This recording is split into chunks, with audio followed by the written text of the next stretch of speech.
con la tuya, con la tuya.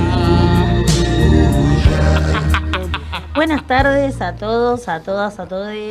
Bueno, un nuevo programa convencional, ¿no? Porque el de la semana pasada había sido medio diferente, de Con la Tuya. Y bueno, esta semana, bueno, después del 24 de marzo, tenemos varias cuestiones, así que vamos a arrancar rapidito, así nos hacemos a tiempo de poder llegar a cubrir todo. Arrancamos, bueno, antes que nada quiero presentar al panel del día de hoy. Maxi Kevorkian va a venir con la columna de cultura. Buenas tardes, Maxi. Como todos los viernes, Nadia Smuch. Bienvenida, Nadia. Buenas tardes. Con la columna de historia y con las efemérides. Bueno, ahora también estamos de la mano de Fernando Luna, que hoy, nos va a traer una columna bastante especial. Y mi nombre es Keila Señal y en los controles, como todos los viernes, Marcos Bralo. ¡Bravo! Gracias, Marcos. Y bueno, Nadia, arrancamos con las efemérides. Dale. Bueno, hoy es el día 87 del año, quedan 278 días y pasaron 2 días del cumpleaños de Maximiliano. Así que feliz cumpleaños a nuestro columnista. Que los cumpla feliz para Maxi. Gracias. Y hoy estaba muy emocionada porque me puse a ver las efemérides y armarlas y empecé por los cumples hoy. Y bueno, vamos a ir de atrás para adelante. En 1967 nació quien ha sido uno de los mejores profesores que tuve en mi vida, que según Wikipedia, voy a leer la descripción de Wikipedia. A ver. Cristian Castillo, diputado por el Frente de Izquierda. En Wikipedia me avisó que es cumpleaños el gran Chipi, así que Chipi, te mandamos un beso. Estuvo acá todo. Sí, el año pasado estuvo haciendo, tuvimos el placer de entrevistarlo. Bueno, actualmente diputado nacional por la provincia de Buenos Aires, así que sí, un feliz cumple para el Chipi. Sí, totalmente. En 1975 nació Richard Kelly. Es un director de cine que dirigió una de las pelis favoritas de Maximiliano Persona Traje, que es Donnie Darko, y The Box, que es un peliculón. ¿Lo vieron? No. Es una que trabaja Cameron Díaz, que le llega una caja con un botón y se mueren todos. Es increíble, por favor. ¿Por qué no No se mueren. ¿Pero qué es, bizarra? No, te cagas toda, trabaja John Turturro, es buenísima. ¿De terror?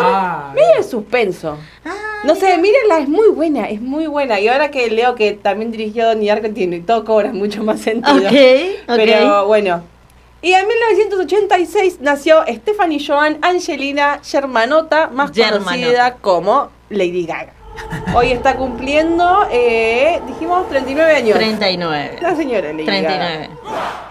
Gaga. En acontecimientos traje uno solito porque me parecía súper importante. En 1871, en Francia se instala la Comuna de París, que fue un gobierno popular revolucionario, obviamente en la capital francesa. No vine a hablar mucho de la Comuna, pues podemos hablar ahora. Fue la primera experiencia de control obrero, militar y popular sobre una ciudad, París justamente encima, que surge a partir de un vacío de poder que había porque se estaban peleando en Versalles, todo esto en el contexto de la guerra franco-prusiana. Bueno, un quilombo bastante grande. Pero se convoca elecciones y se crea el Consejo Comunal Revolucionario y Republicano para poder gobernar la ciudad. Fueron bastante innovadores en varias cuestiones. En muchas cuestiones, y eso es lo que quería venir a contar. ¿Cuáles son las medidas que va a tomar este consejo? Primero va a abolir el trabajo infantil. Va a anular las deudas por alquileres, que era algo que venía matando a los milicianos que además iban a pelear contra los rusos. Se establece la bandera roja en oposición a la bandera revolucionaria francesa, que es la tricolor que llega hasta hoy en día. Establecen la separación de la iglesia del Estado. Desaparece el ejército permanente y se reemplaza por el pueblo armado. Se establece la revocabilidad de los cargos públicos, ya que Luis Blanc va a decir que no eran un privilegio sino un deber, por lo tanto debían ser revocados y además debían cobrar un salario igual que el de un obrero. A nosotros que estamos ahí militamos nos suena bastante conocido. Eso me suena familiar. ¿De dónde habrá Sí, sido? es un programa que nos suena conocido. Y todos los talleres abandonados o parados por los empresarios se pondrían a producir en manos de los trabajadores. Bueno, Fábrica para quienes quizá no lo tienen en cuenta, nosotros como militantes del PTS quizás sí, todo lo que son los diputados del Frente de Izquierda, lo que justamente ellos lo que hacen son toman este ejemplo de la Comuna de París y lo que hacen es que todos los cargos parlamentarios que tiene el Frente de Izquierda son de un año. Esas bancas se van rotando con miembros de la misma lista y a su vez también ellos toman el salario del diputado y ellos conservan el sueldo de un docente y el resto lo destinan a los diferentes fondos de lucha de las luchas que estén en curso. Por eso decimos que nos resulta familiar, porque bueno, obviamente es algo que es un ejemplo que se toma de la Comuna de París como algo que realmente debería ser valioso y ojalá, qué bueno sería, ¿no?, si todos los diputados hiciesen lo mismo, ¿no? Sí, todos los del Congreso. Y también creo la que revocabilidad Milei estaría de en los graves cargos. problemas, creo. Y Milei dijo que iba a donar su sueldo, ¿se acuerdan? Que hizo un sorteo pero re fantasma. eso era todo un show. Le donó una criptomoneda. ¿Viste? Ahí está. Bueno, y después quería agregar que me parecía importante ver qué rol jugaron las mujeres en todo esto. La Comuna de París no tuvo un programa orientado a la liberación de la mujer, pero sí tuvo un programa de clase.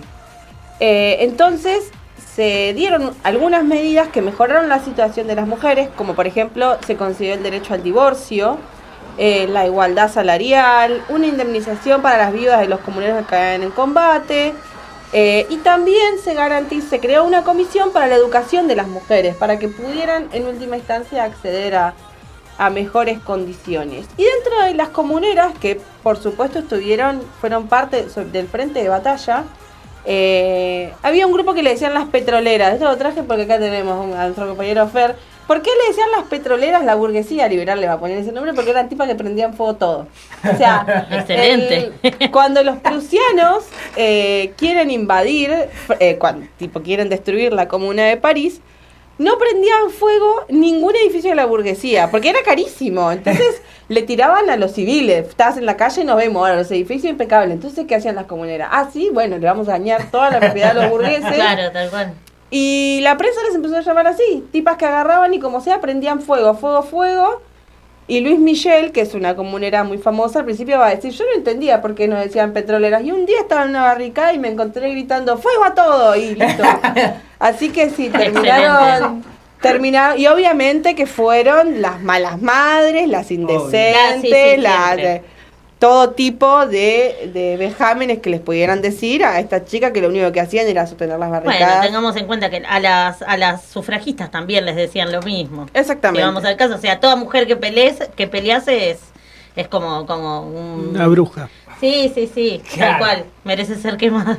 Claro, ya hicimos, ¿no? Una columna de Casa de Brujas. Sí, Otro día sí. la traemos de nuevo. Para Halloween, Para Halloween. cierto. Así que bueno, esa historia traje hoy. Excelente. Todo. Mira, muy bueno. Y de ahí sale todo nuestro programa de por qué los obreros al poder y otras tantas cosas. No, que Claro. Estas experiencias. Es que en realidad yo creo que este tipo de ejemplos, amén de que bueno, da la casualidad que justo parece a propósito, pero no, que el hecho de que siempre se den este tipo de efemérides realmente son importantes, pero también es importante poder reivindicar este tipo de momentos en la historia de la humanidad, porque son momentos en los que se ejemplifica cuáles son las diferentes opciones que tenemos la clase trabajadora, que no nos tenemos que limitar solamente a caer bajo el yugo del capitalismo y nada más, sino que hay momentos en la historia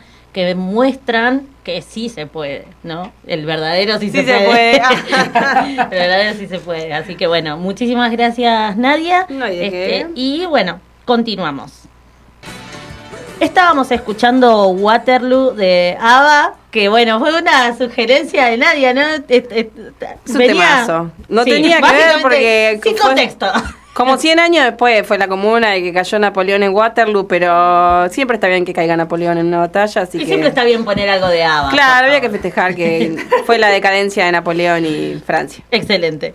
Bueno, y ahora sí venimos con Maxi y una serie entre la Miniserie, columna del día, sí. la serie de la semana. La verdad que vi en las redes sociales se habló un montón de adolescencia.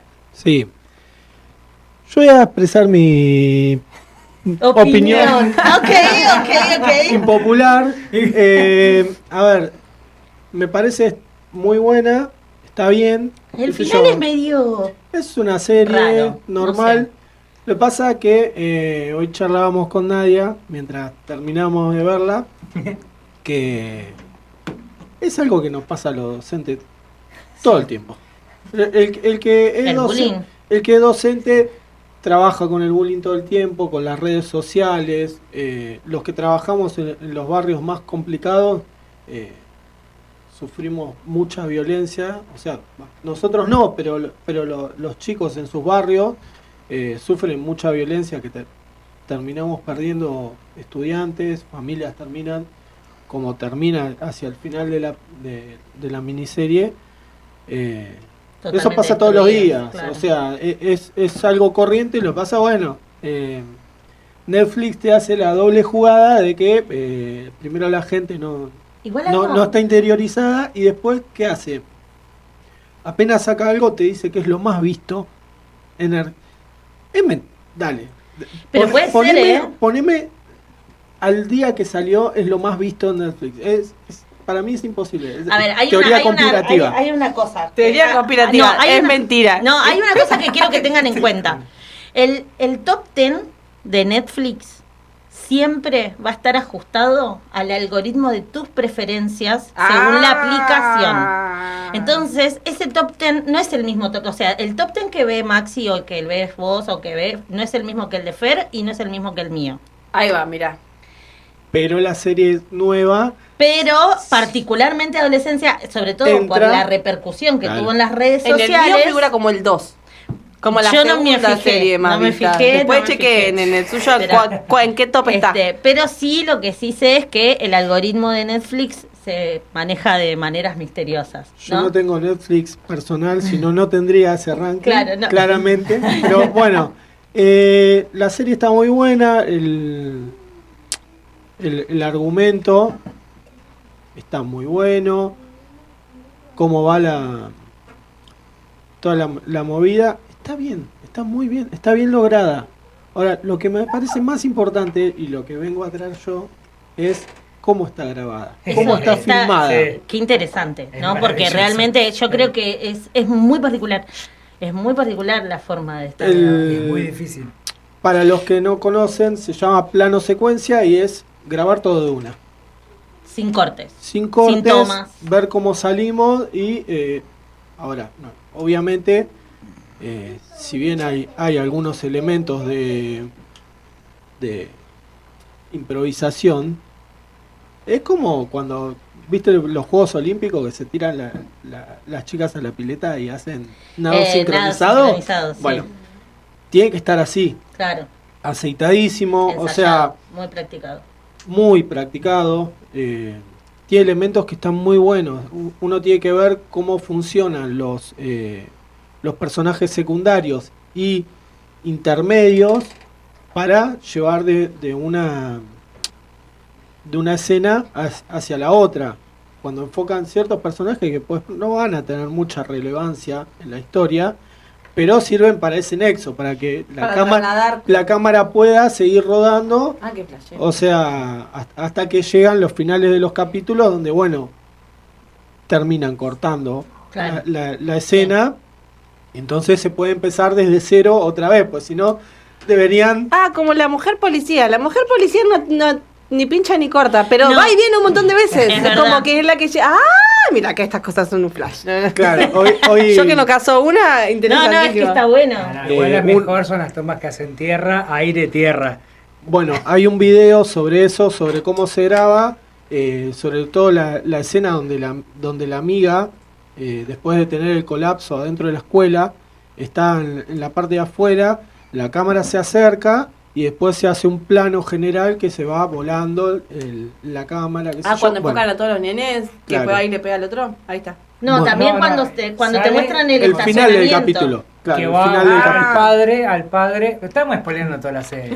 Bueno, Sí, no Ya importa, se hace un montón, Bueno, mírenla. ya la vio todo el mundo. No apta para gente que no haya visto la serie y que tenga intenciones de verla, ¿no? Porque Bueno, esa escena se graba con una cámara en mano que tiene pegado un dron encima. Se le engancha Entonces, el dron.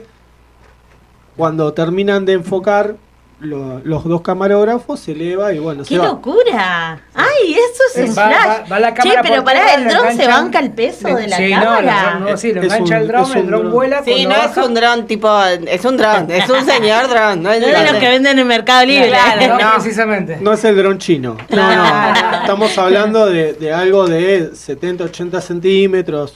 Mini una- aviones. como- Ah, claro. Sí. Claro, Wow. como tiene muchos recursos.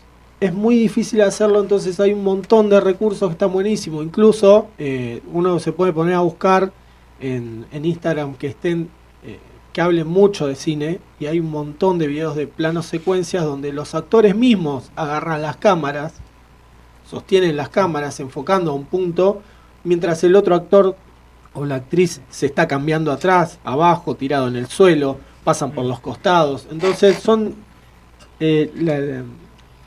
la dinámica que tiene y la planificación es impresionante. Claro. Para hacer eso. Incluso los diálogos de los actores, los actores tienen que estar concentrados, sobre todo los que aparecen más, los personajes principales de cada capítulo, 40 minutos concentrados. Ahora, yo me quedo pensando, ¿no? Una película no se puede grabar en plano secuencia. Hay una película. en 1917, Pará. estábamos hablando con Ah, Fer. pero ¿cuánto No tiempo? toda, pero tiene No toda, Tiene aspectos, hay muchas películas que tienen aspectos de plano secuencia, pero son falsos. Yo iba a traer también a colación Irreversible, que es una película terrible, muy terrible, de Gaspar Noé, un director argentino que es repudiado en todo el mundo porque grabó un abuso sexual a la protagonista durante 10 minutos. Es la escena de esa película, entonces está totalmente cancelada. Mónica Bellucci es la protagonista. Claro. Voy a traer, esa película no es un plano secuencia, se trabaja como si lo fuera, pero las escenas están cortadas. Pero, bueno, el montaje que se hace es impresionante y pareciera que es, pero no es. Birdman, otra película, también no es plano secuencia, es mentira, es falso, pero lo hacen quedar como que es. Hay una peli muy vieja, que no me acuerdo el nombre, no me voy a acordar. La cuerda de Mirá, bien Marcos, qué grande bien Marco, Marcos. nos tiró acá la soga. La Ya. cuerda. Ah. Sí. Y hay otra que dura 7 horas. ¿Pero cuál es la película? ¿La cuerda? La La cuerda, cuerda. de Ah, Hitchcock. Ah. Y hay otra peli que dura 7 horas, que también es un plano secuencia. Bueno, hay varias. El montaje, el secreto de tus ojos, la de la cancha. Claro. Que viene la Igual toma también es aérea y una baja. falsa- es Sí, una sí, falsa claro, secuencia no es también, una sola ¿no? secuencia, sí. Bueno, Ah, y nada, eso es muy buena, está bueno como un ejercicio cinematográfico, está buena para verla, hay varios otros ejercicios cinematográficos. Lo de la que tienen planta. Lo de la planta es increíble. el recurso de la planta, yo le explicaba, le decía a Nadia, che Nadia, ¿por qué compran la planta? En adolescencia, viste Sí. que la tipa. ¿Por qué compra la planta? ¿Por qué comprar la planta? Va llevando la planta, la pone en la parte de atrás de la camioneta, entonces la cámara se puede meter a la camioneta y cuando llegan a la casa, el Ella protagonista saca él Le abren dice- la puerta al chabón que está filmando. y se lleva la planta y bueno, el Es camarógrafo solo para que puede alguien salir. pueda entrar y salir de la Claro. camioneta. ¡Excelente! Es buenísimo, boludo. Yo Es dije, alto tipo, recurso, nah. no me había dado cuenta. Muy básico igual, compré una planta, onda, Claro. pero está re bien. Dije, ay, qué loco, ¿viste? Innecesaria, o sea, uno la ve así, claro. Era ¿Para qué necesaria, había que abrir la puerta de la Claro, camioneta, claro. estaba el chango ahí filmando. Claro. Viste que todo el recorrido del Easy era como un Easy, chicos, no Sí, sé. sí. Sí, era un sí, para mí Delicia también. a la casa, los van filmando de atrás en la camioneta. Sí. Está el chango ahí con... Bueno, Sí, sí. abren la puerta de la camioneta, sale la planta, sale el chango con la cámara. Claro. Amazing.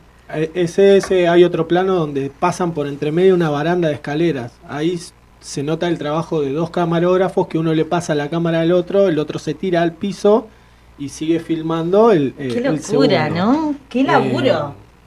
O sea, los planos secuencias reales son... Es una locura. Y quizás por eso también, ¿no? La serie tiene 4 capítulos nomás. Sí, es muy difícil. Porque debe ser muy difícil. Claro, Eso imagínate el pasa. chango subiendo y bajando de la camioneta 7 temporadas, boludo. ¿Te querés, No. te querés morir? Claro. Olvídate, tal cual. O el que va colgado en la cámara mientras van hasta la ferretería, pues va colgado en la parte de adelante de la camioneta o cosas así. Hay mucho de eso, pero La camioneta la manejan de arriba porque el camarógrafo está sentado en la trompa de la camioneta. Claro. Claro, porque lo filman. Mientras que vamos hablando, Ah, Todo el camino está filmado en una sola Maravillado. toma. La camioneta Bueno. y solo la camioneta. a no Sí. ser que hayan puesto de alguna forma la cámara.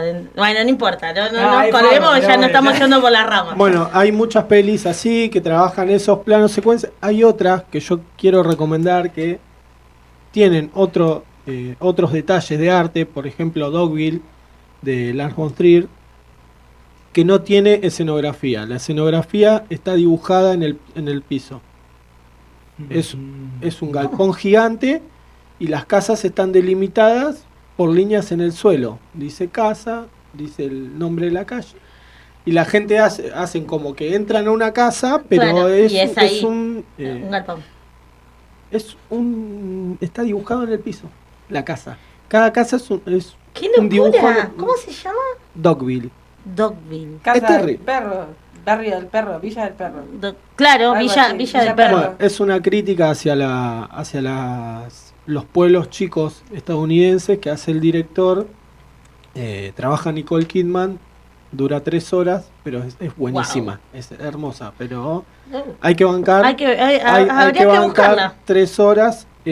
Bueno, y para finalizar, no quiero irme hoy sin mencionar que el 28 del 3 del 99, Haciendo dándole efeméride a sumando nada, una efeméride más.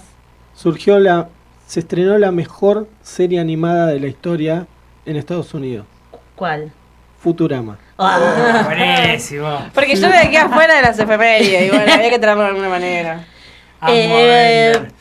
Ahí hay una polémica, ¿no? Entre qué es mejor, Futurama o Los Simpsons. No Lo hay voy a polémica. poner en historias. Ya mismo lo pongo en las historias con la tuya. Voten si Futurama o Los Simpsons. Yo voto Los Simpsons, indiscutido. No hay polémica, Futurama. Bueno, Pero bueno, vayan a votar a las historias de Instagram.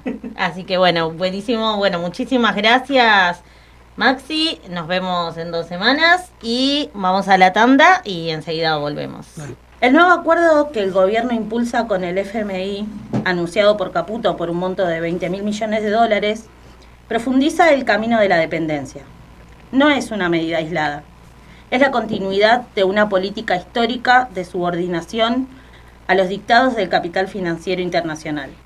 El contenido real del acuerdo, tipo de instrumento, calendario de desembolsos, condicionalidades, etc., sigue sin definirse públicamente, mientras el fondo impone condiciones para garantizar repagos a costa de millones.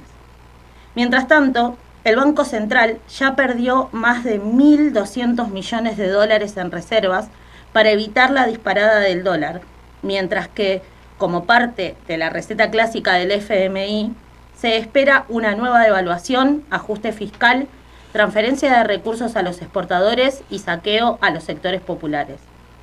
Desde la dictadura militar hasta hoy, cada pacto con el FMI significó lo mismo: más ajuste y más saqueo.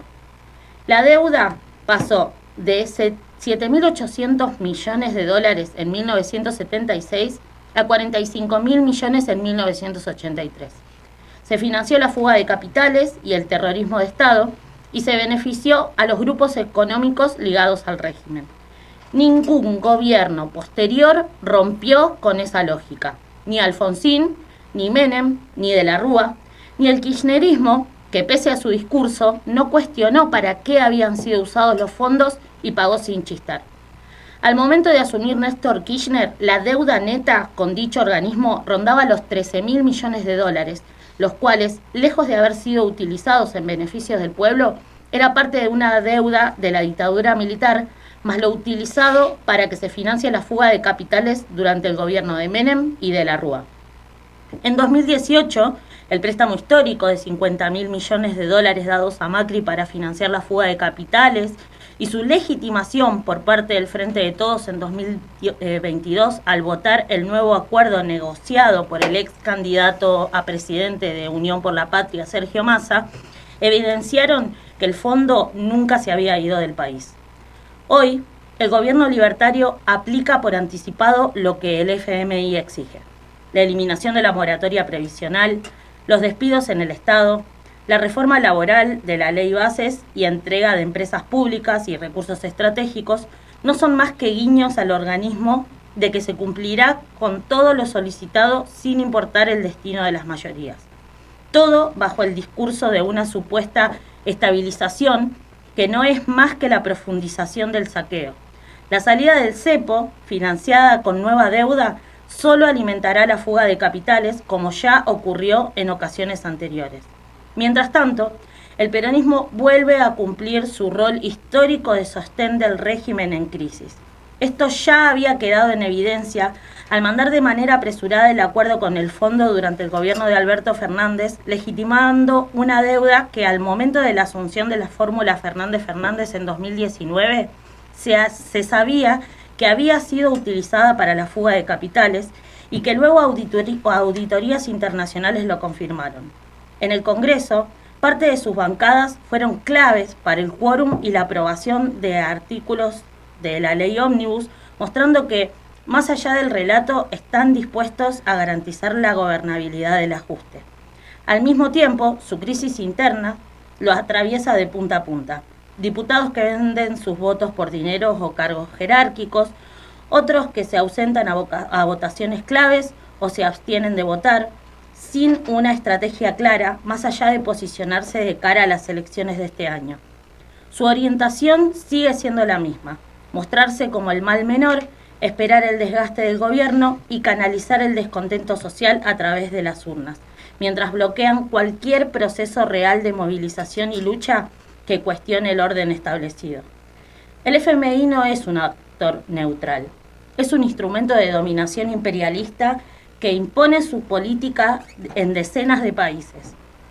Actualmente, en el mundo, hay al menos 100 países que le deben dinero al FMI y cuyo plan económico está condicionado a eso mismo. En países como Sri Lanka, Pakistán o Ecuador, exigen reformas estructurales a cambio de préstamos que incluyen devaluaciones, despidos masivos, suba de tarifas, recortes en salud, educación y subsidios. En Grecia, tras una década de intervención directa, el resultado fueron privatizaciones salvajes, jubilaciones miserables y una generación entera arrojada a la precarización. Estos ejemplos muestran que la deuda no es una particularidad local, es el mecanismo que sostiene la dominación de los países dependientes por parte del capital financiero internacional. Por eso, el desconocimiento soberano de la deuda no puede pensarse como una medida aislada. Tiene precedentes concretos. Uno de ellos es Islandia, quien tras el colapso bancario de 2008, el gobierno intentó cargar la deuda sobre la población, pero una masiva movilización popular y un plebiscito forzaron a rechazar el pago y juzgar a los responsables. Esto muestra que la organización desde abajo puede torcer el brazo de ese sometimiento al que nos quieren condenar.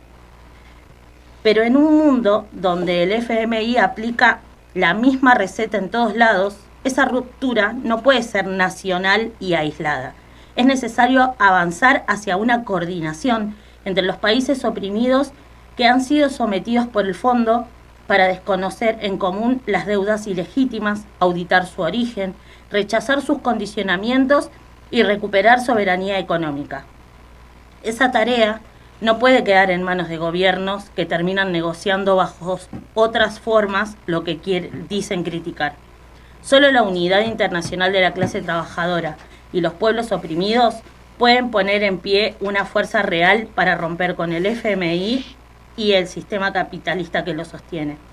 Frente a esto, el único camino real en nuestro país es romper con el fondo y dejar de pagar la deuda. No como consigna moral, sino como parte de un programa para recuperar recursos estratégicos e invertidos en salarios, jubilaciones, salud, educación y vivienda. Para esto hace falta un plan de emergencia concreto, nacionalizar la banca, establecer el monopolio estatal del comercio exterior y poner la economía al servicio de las necesidades del pueblo. El 24M mostró que hay fuerza social para enfrentar este modelo. Cientos de miles en las calles, con protagonismo obrero, juvenil y popular, marcaron el rechazo al ajuste y a la represión. Esa energía debe transformarse en organización y en lucha. La tarea es superar la complicidad de las direcciones sindicales que siguen negociando sus propias cajas a espaldas de los trabajadores a los que dicen representar y avanzar en una perspectiva política independiente que se propone a gobernar con y para los trabajadores. Romper con el FMI y con él, en palabras de Rodolfo Walsh, régimen de miseria planificada, no es solo una necesidad nacional, es una tarea internacional. La historia la escribirán quienes tomen esa pelea en sus manos, no para administrar la decadencia, sino para transformarlo todo desde abajo con una perspectiva socialista. Continuamos en Con la Tuya y bueno, ahora llegó el momento de la entrevista. Voy a darle el pie a mi compañero Fernando Luna, que viene a traernos una columna sobre algo bastante particular, que bueno, lo mencionamos en semanas anteriores, ¿no? El caso de los despidos discriminatorios en Shell. Así que bueno, Fer. Tiene que ver con un poco de todo, porque tenemos la suerte de tener compañeros bastante íntegros en varias cosas. Hoy vamos a presentar un abogado clasista, no solo laborista, sino de derechos humanos, no solo en los juzgados, sino en las calles. De hecho, en la represión del 1 de febrero, donde estábamos resistiendo la represión del gobierno, él estaba intentando relevar los detenidos, la represión en sí, y eso le costó un disparo a quemarropa, donde perdió un ojo. Vamos a hablar hoy, como parte del CEPROD, a Matías Eufieri. ¿Cómo estás, Mati? Hola, ¿cómo están? Gracias por la invitación. Bienvenido, Mati. Gracias por venir. No, al contrario. Mati, bueno, justo el programa pasado hemos hablado mucho justo del tema de la represión. Eso, brevemente, ¿qué pasó ese día, ese 1 de febrero? Bueno. Aparte que ¿Qué estamos... no pasó? ¿Qué no pasó? Claro. No sé si lo de brevemente podremos, Claro. Pero bueno, vamos a intentarlo. No, bueno, esa manifestación que no fue la única de las que fueron sometidas primero a un cerco, un operativo brutal, una militarización por parte de las fuerzas de Patricia Bullrich y del gobierno nacional. Ya había habido represión los días anteriores, pues fueron una serie de sesiones que trataban la ley, en ese momento la llamada ley ómnibus, que luego de esas jornadas cayó y se terminó aprobando en junio de 2024 como ley bases, con algunos recortes de lo que era el proyecto original del gobierno. Y bueno, como decía, ya el día anterior habían sido detenidas 4 militantes El Partido una Radical. organización radical, Sí. de la Juventud Radical, por sentarse a cantar el himno frente al Congreso. Estaban siendo liberadas ese día, al día siguiente, el 1 de febrero, que era cuando llegábamos ya a la plaza junto a acompañar y a apoyar a asambleas barriales, comisiones internas, distintos sectores que se movilizaban de manera, digamos, autoconvocada ante la ausencia de las centrales sindicales, de los sindicatos más importantes, organizaciones de jubilados, obviamente, la izquierda principalmente, y ya desde la mitad de la tarde había un cerco total donde Gendarmería arremetía contra los manifestantes, incluso en las veredas de Avenida Rivadavia. Creemos justamente que era porque quería evitar la llegada del grueso de los manifestantes cuando salen de trabajar. Ya había pasado que que cuando el gobierno anunció el DNU 70 días de haber asumido a fin de 2024, el 20 de diciembre de 2024, después de la primera manifestación que hubo contra el gobierno, que hubo algunos detenidos, luego el gobierno anuncia el DNU 70, brutal, que fue, digamos, el anticipo de lo que luego sería la ley Bases, y hubo reacciones espontáneas en muchos sectores de la ciudad, que empezaban a llegar caminando con sus cacerolas hasta la reja del Congreso, ante la impotencia de las fuerzas de seguridad, que no le daba evidentemente para reprimir a vecinos con sus cacerolas, que terminaban interrumpiendo el tránsito, obviamente, y evidentemente el gobierno quería evitar esa foto de una plaza llena conforme pasaban las horas, y ya desde la tarde casi estableció sobre la zona del Congreso lo que en su momento definimos como una suerte de coto de caza, que fue primero expulsarnos a todos los que estábamos junto a los manifestantes, desde la vereda hacia la calle con los escudos, gendarmería, primero alrededor de las 6, 7 de la tarde, para con la excusa de estar interrumpiendo el tránsito, la Policía Federal arremetía en coordinación con gendarmería, y dispersaba a la gente, la reprimía. Claro, nos habían dejado sobre la dársena de colectivos. Claro, muy angosta. después terminó toda la manifestación concentrándose en la dársena. Pero bueno, no sin antes tratar de dispersar la manifestación, y quienes quedaron en la plaza, de repente nos veíamos cercados por todas las calles, con lo cual se daba una imagen que ahuyentaba a quienes pretendían llegar más tarde, porque se veía que era una plaza cercada de la cual era muy difícil salir, porque Sí, fue así, fácilmente nos podía ser detenido, como lo vimos todo el año pasado y hasta estas últimas semanas, donde luego de la represión, de la dispersión, pasan barriendo y deteniendo personas al voleo. Entonces estábamos en una plaza a la cual era difícil llegar y de la cual era difícil irse, y ya cuando empieza a oscurecer incluso se apagan muchas luces, la iluminación de la Plaza del Congreso empieza a fallar. Casualmente. Lo tenemos denunciado en la causa que está abierta por las heridas mías y de muchos trabajadores de empresa y manifestantes. Y bueno, cerca de las 9 de la noche viene un último embate muy, muy brutal por parte del grupo motorizado de la Policía Federal, alrededor de unas 15 a 20 motos que empiezan a gasear personas, a provocar, a acelerar las motos contra los que estábamos, como decías vos, en la plazoleta que está más próxima al edificio del Congreso. Y bueno, reprimiendo brutalmente con balazo de goma al torso, a la cabeza de muchos manifestantes. Fueron 10 minutos donde, además de que yo resulto herido en un ojo, perdí la visión hasta el momento, y más que probablemente sea así definitivo, un montón de trabajadores de prensa también son especialmente apuntados, resultaron heridos en 10 minutos. Fue brutal la balacera, y bueno, básicamente esos fueron los hechos de ese día. Había una manifestación que en ese momento era totalmente tranquila, no se estaba interrumpiendo el tránsito siquiera, con lo cual ni siquiera, más allá que el protocolo de Patricia Bullrich busca limitar y prohibir las manifestaciones, terminaban siendo ellos los que brutal, estaban pero cortando. ni siquiera se apegan cuando hace falta. La intención es que no se llenen las plazas en protestas contra el gobierno, con lo cual las dispersan. Deciden incluso la hora en la cual dispersan y vacían la plaza. Lo vimos la vez pasada, hace antes 2 semanas, una con hora la antes convocatoria de los jubilados del 12 de marzo. Lo habíamos visto el 12 de junio pasado, cuando se trató la ley base, que también dispersaron, gasearon a todo el mundo, y después detuvieron más de 30 personas, sobre todo ya en Avenida 9 de Julio.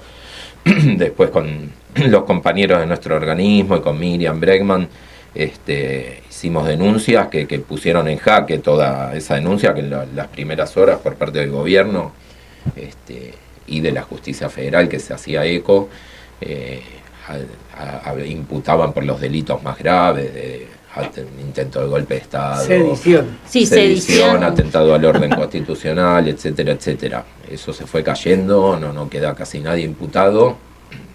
Obviamente pasaron varios días detenidos todos esos manifestantes, pero empezamos a entregar videos en la causa, en la cual se veía cómo era esa incluso esa varios casa de trasladados personas. a penales nacionales, ¿no? Eso Sí. también. Esa primera llamada, sí. Sí, O sea, toda realmente- Patricia Bullrich en todo su esplendor. Totalmente. Exacto. Sí, estuvieron en algunos de los detenidos, los que estuvieron más días detenidos, llegaron a estar en Marcos Paz, en Ezeiza. Sí. Eso fue terrible porque realmente, o sea, inclusive los procesos normales, judiciales, por lo que yo tengo entendido, y también lo había visto mucho en los medios de comunicación, o por lo menos los que tomaban esto, es el hecho de que para que una persona llegue a un penal nacional tiene que pasar como un montón de tiempo, tipo, en el caso de los detenidos de la ley Bases, fue ahí, tipo, esa misma noche, quizá al otro no día. teniendo, no solo que no tenían una condena, sino tampoco tenían una prisión preventiva dictada por un juez, no. Pero bueno, es un poco parte de lo que estamos viendo desde que asumió el gobierno de Milei, que es justamente hasta hay una clara sobreactuación en ese sentido, de pasar cualquier límite.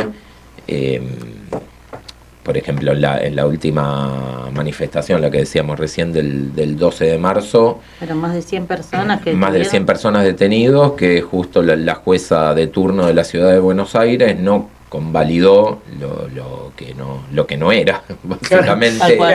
hizo mínimamente lo debido, que fue que le llegaban actas de detención de la policía de la ciudad, de la policía federal, de cada detenido, donde no se decía dónde ni a qué hora habían sido detenidos, en una vergüenza, porque obviamente hasta se vieron videos donde agarraban desprevenido a gente parada en una esquina, Sí. que estaba Los sola dos sin nenes hacer que nada. estaban saliendo de la escuela, cosas de ese estilo. En ese marco la jueza no convalidó las detenciones, más allá que después en una eventual causa pueden probar la policía o quien sea que tal persona No, hubiera hecho incluso cualquier X cosa, pero no, que sabemos que no era así.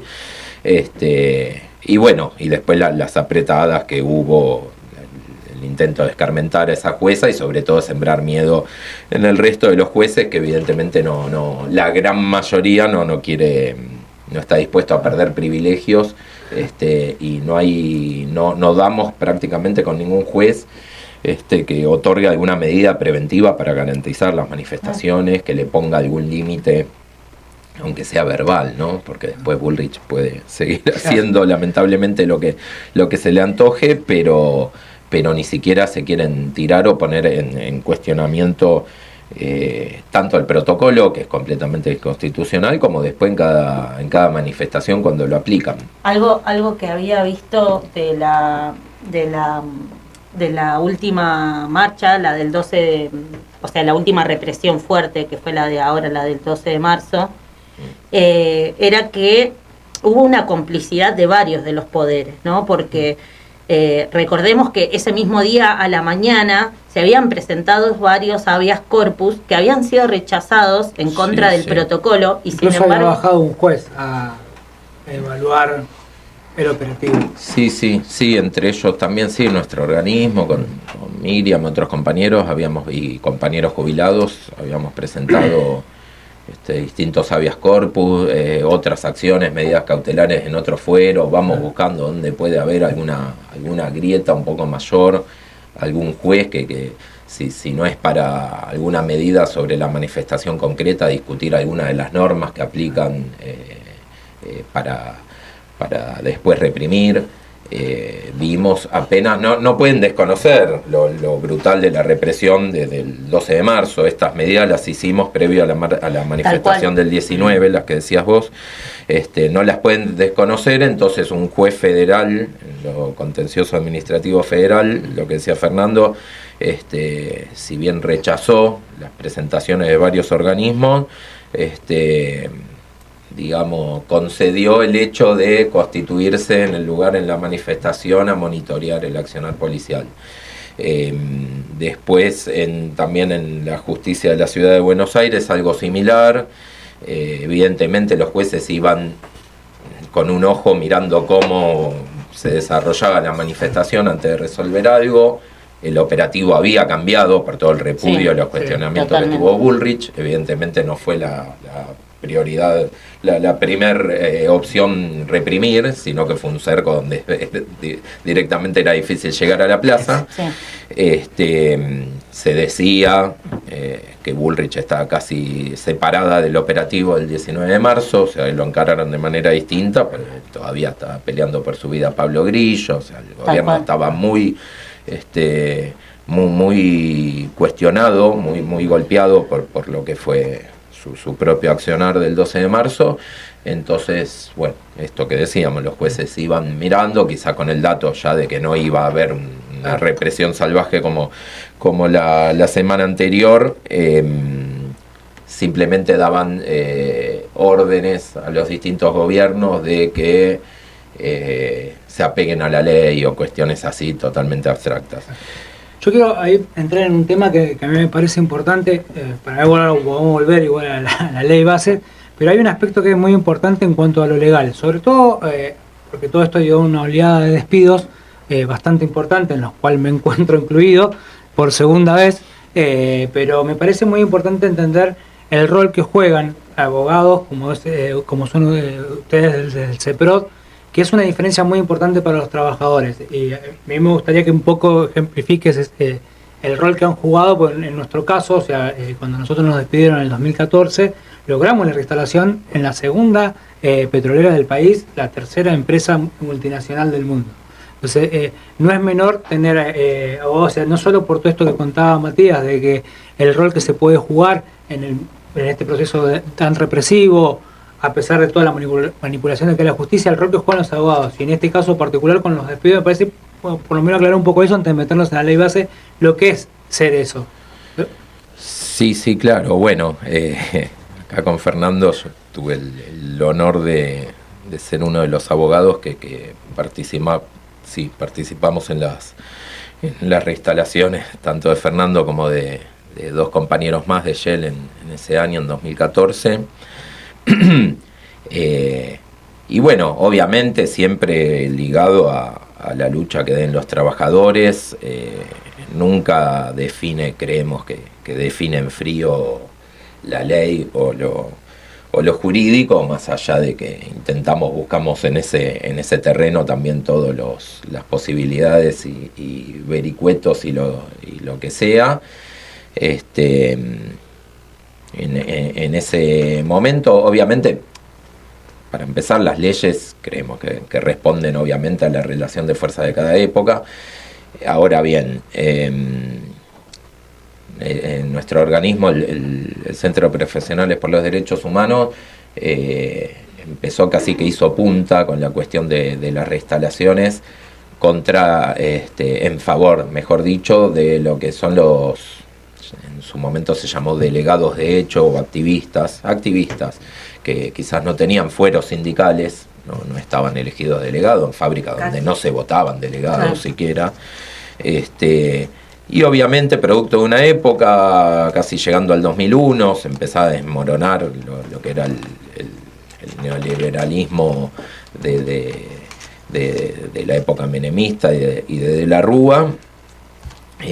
Y tampoco es que existía una ley para reinstalar, que ordenara reinstalar a esos activistas sindicales, y en ese sentido lo que decía, se hizo punta con fallos que al día de hoy se estudian en la Facultad de Derecho, el fallo Balaguer, que fue reinstalada en PepsiCo, otros que hablaban de que reconocían y condenaban El carácter el lockout discriminatorio. patronal cuando había luchas en fábricas y la patronal directamente la cerraba, digamos, lo opuesto a la huelga de los trabajadores, el lockout patronal de vaciar y cerrar una fábrica.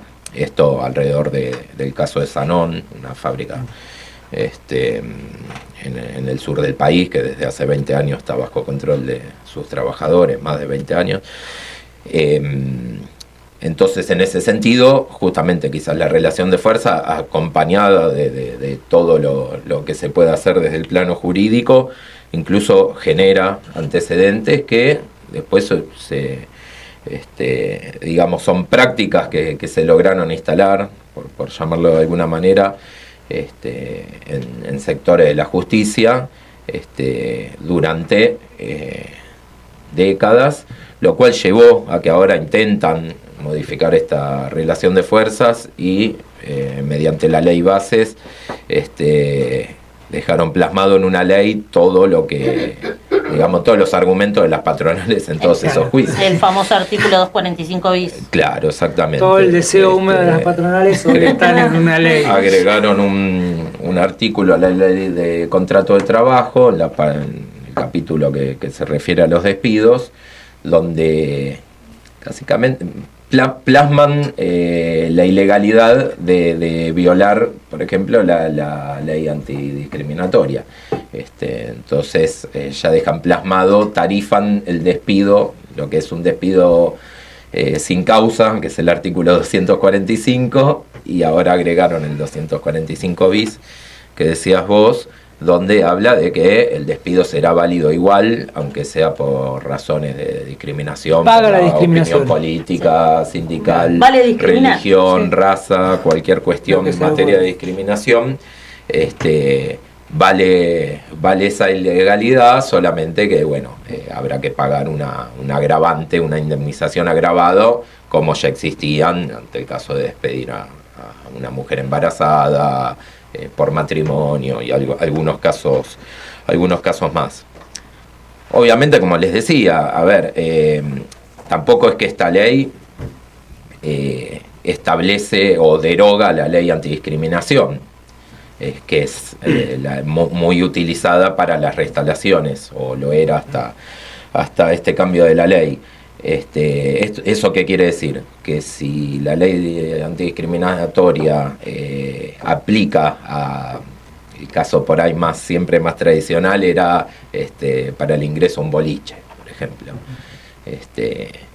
que no podía ser discriminado en razón de raza, opinión política, sexo, género, distintas cuestiones. ¿Por qué debería las relaciones laborales ser a veces en los expedientes hablamos en estos términos, ser un santuario para la discriminación, que vale discriminar? Claro. en una empresa? Si salís de la empresa a la calle no te pueden discriminar, pero en la empresa te pueden discriminar de cualquier manera, en todo caso pagando un poco más para despedirte. Es una discusión que viene de hace tiempo y bueno, ahora la plasmaron en esta ley, pero es un criterio que incluso, así como la ley base no modifica la ley de asociaciones sindicales, que da fueros específicos a quienes son delegados, tampoco modifica la ley antidiscriminación, con lo cual los jueces obviamente Podrían. actúan según la relación de fuerza, la época, el miedo, los aprietes que reciben, cuidan sus intereses de casta. Entonces también podrían desconocer la ley base. Esa es la lucha que tenemos por delante, la Claro. pelea jurídica acompañando a los trabajadores que tenemos por delante. Yo considero que es esa, hasta que logremos voltear la ley, que lamentablemente cuenta con el apoyo de muchos sectores, la corrupta ley base, además, Sí. ¿no? Que aparte salió sabemos cómo salió. con compra de senadores que están presos. Hay algo que vos Es dijiste, insostenible. vos dijiste que es muy importante, que nosotros lo hemos aprendido en la práctica, que la justicia va acorde a la relación de fuerzas que hay. Hoy la ley Bases ha originado una cantidad de despidos, como mencionaba al principio, pero ¿cómo se respondió por el lado de los trabajadores? Nosotros iniciamos ahora una campaña nacional contra los despidos discriminatorios. Estamos hablando que somos trabajadores de Volkswagen, de Pilkington, de Procter & Gamble, de varias empresas que hicimos una campaña nacional donde estamos juntando firmas por todos lados. O sea, ha firmado CTA, ha firmado ATE, han firmado una decena de diputados recientemente, tanto en Capital como en la Cámara de Diputados de la provincia de Buenos Aires, y justamente por lo que decía vos, Mati, me parece que va por ahí, y aparte, como también lo pensás vos, es que del lado de los trabajadores hemos iniciado toda esta gran campaña justamente porque hay una sola forma de enfrentar y es crear esa relación de fuerza. Exacto. Y la ventaja que tenemos en cierta medida es tener abogados que nos acompañan en esto, pero bueno, es lo que vos decías, que si no se acompaña tanto la relación de fuerza como el esfuerzo legal, no van por separado. No, tal cual, no, totalmente es así, es obviamente la movilización y lo que pasa en las calles termina permeando lo que hagan los jueces. Incluso, bueno, un tema que vos manejás bastante respecto a la higiene y seguridad en las empresas, me acuerdo en aquel primer juicio que tuvimos contra Shell por las reinstalaciones tuya, de Gustavo Michel, de Analía Portillo,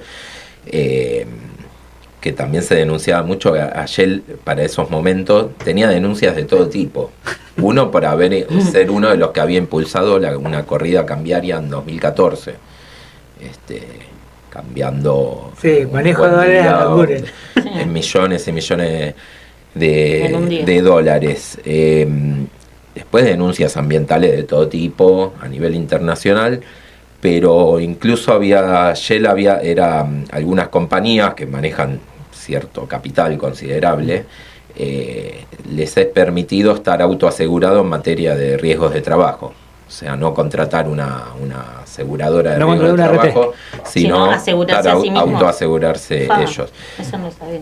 Les revocaron esa cuestión, esa concesión, digamos, de ser autoasegurado, porque no realizaban obviamente ningún examen periódico a los trabajadores. No habían declarado contaminantes. Los agentes, los miles de agentes de riesgo que hay alrededor del refinado del petróleo no eran. Y bueno, Fernando, obviamente los compañeros lo denunciaron durante años, la cantidad de trabajadores enfermos y hasta fallecidos producto de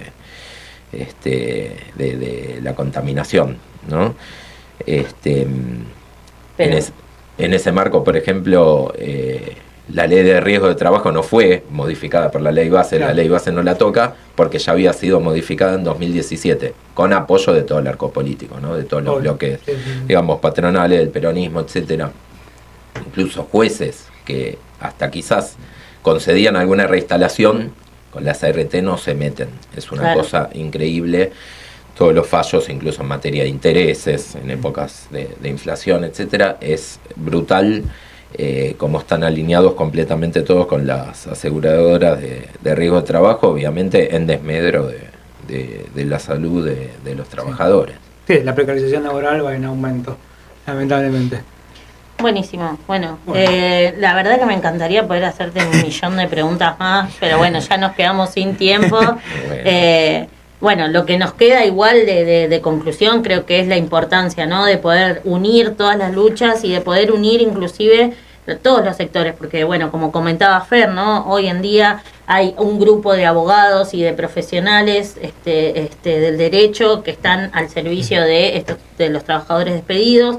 Hay apoyo de todos los arcos políticos, tanto en la Cámara de Diputados de la Provincia de Buenos Aires como en la Cámara de Diputados Nacional.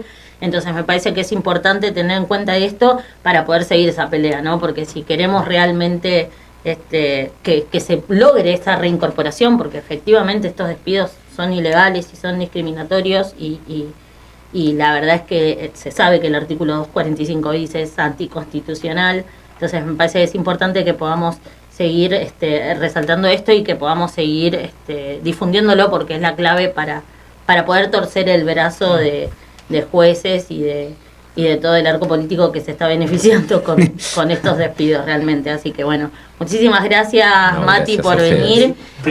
Bueno, ya finalizamos con el programa. Bueno, esto ha sido todo por esta semana. Nos vemos el viernes que viene con otro programa de con la tuya. No nos vemos, nos escuchamos, porque esto es radio. Y bueno, recuerden que cuando la realidad les haga ruido, lo único que pueden hacer es cuestionarla. Chau.